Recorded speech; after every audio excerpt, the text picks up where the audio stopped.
poslanici, stiže sastanak u 11 sati ispred Skupštine svih poslanika pokreta. Koga sazvao? Dragan Stanojević. Ja onda napišem Dragan Stanojević nije ovlašćen da saziva, pošto nije ništa u pokretu. I ono se izbačeni iz grupe. A onda oni kaže, you are deleted, ono, kao removed from the group.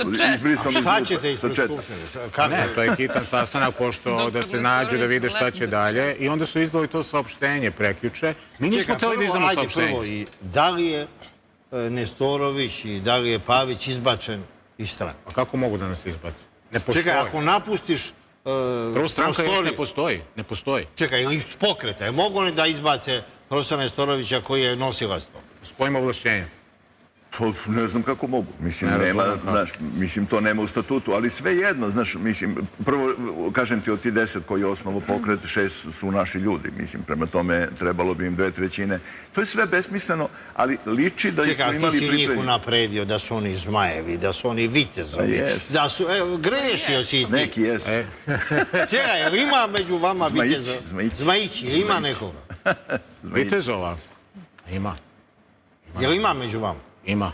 A ste se razočarali te ljude? Evo, imali ste najbolje namere i ti si htjeli te ljude koji su, eto, protračili život, nisu napravili neke naučne karijere i da ti si njih uveo u parlament, u grad, u opticaj, da Srbija zavisi od Nestorovićeve svite, društva iz kafane, Srbija drhti pred kafanom. Mene je lično strašno uvredilo, to ti sazivaš naše poslanike, znači svi ti poslanici su prošli, da se ne lažemo, najviše zahvaljujući meni.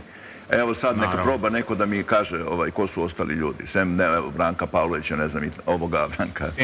Siniše Ljepovića. Niko ne zna ko su ti ljudi. Oni su tu ušli u parlament i ti sad njih vrbuješ protiv mene. To ružno, mislim. A liči da su imali plan za to, znaš. Nekako toliko je brzo sve išlo. Znači oni su u 15 minuta nas obrisali svuda i to se zove državni udar u stranci. Ali pogrešio si kakav državni udar. To je dvorski udar na dvoru profesora Nestorovića. Moramo biti ispravljaj me, ti si mlada, ispravljaj me. Dvorski udar. Politikološki ispravno. Nije državni udar. Niste vi još... Nismo mi još država. Ma ne. Ne još. Ne, niste kakvi. Da. Ali što je mene iznenadilo na tom sastanku? Prvo, oni su izneli i mi nismo htjeli da izdamo saopštenje sljedećih dana uopšte. Nismo htjeli da stvari izlazi u javnost. Pomislili sam možda će prespava, pa ćemo da vidimo. Međutim, oni su krenuli agresivno i one nisu prikazali kako jeste bilo. Nije tačka dnevnog reda bila prvo hoće Nestorović da bude diktator. Ne. To što je bilo na dnevnom redu, nego kad se počeli da razvijaju stvari, ja sam izludeo stvarno. Ne, oni su se javljali jutros ovde i rekli kao da ste vi prošle nedelje doneli odluku da ćete nastaviti kolektivno rukovodstvo i onda se ti setio juče prekjuče i kažeš hoću da budem predsjednik. A da si tad rekao mi da bude kroz, da ne pokazujem u telefonu, prošlog četvrtka Siniša Ljepović meni šalje poruku, ovo mora se preseče, moraš da budeš predsjednik, da se ovo preseče, ovo ne izdržljivo. Zašto je sad on promenio svoju priču, ne bi ulazio u to. Ja volim Sinišu. Prema tome, to uopšte nije bila moja ideja. I moj školski drug s fakulteta. Ja sam predlagao da nas trojica vodimo pokret, kao što je doneta odluka inače u predizbornoj kampanji. Znači Pavić, Ljepović i ja. To je bio originalni moj predlog, koji oni isto nisu prihvatili. U stvari, oni su želeli da preuzmu sve. Eto, to je... Čekaj, da li postoji neki uticaj, pojavila se priča da ovi koji imaju centralu u Briselu su htjeli da otmu, jer kao njima je smetalo, ti si dao izjavu da nećeš da podržiš opoziciju i rekao si da su oni to prevaranti, čak si rekao u parlamentu da su cigani. Nemoj to, molim. Ne, mojte, Romi, moramo biti politički korektni i da, eto, oni su htjeli da polažu zakletvu tamo, čuta u toaletu, a ovi... Dobro, ne morao. Pa zbog vinjaka, tamo štekove vinjaka.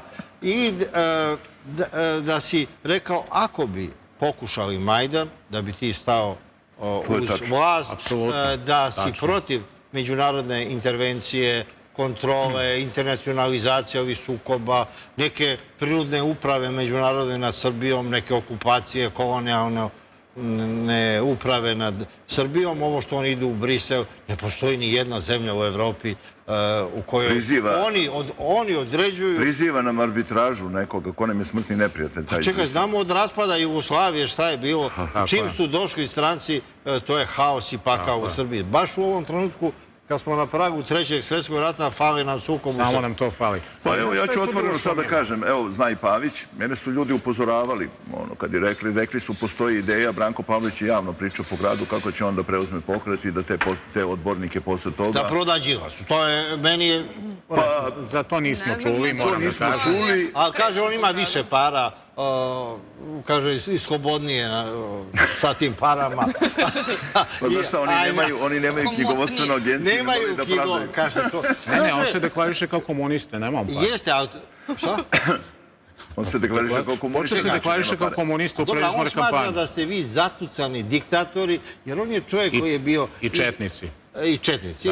A on je bio i sa velikanima srpske demokratije, Žarko Korać, Vesna Pešić, ne znam, Dinkić, Koštunica, tamo bio predsjednik za privatizaciju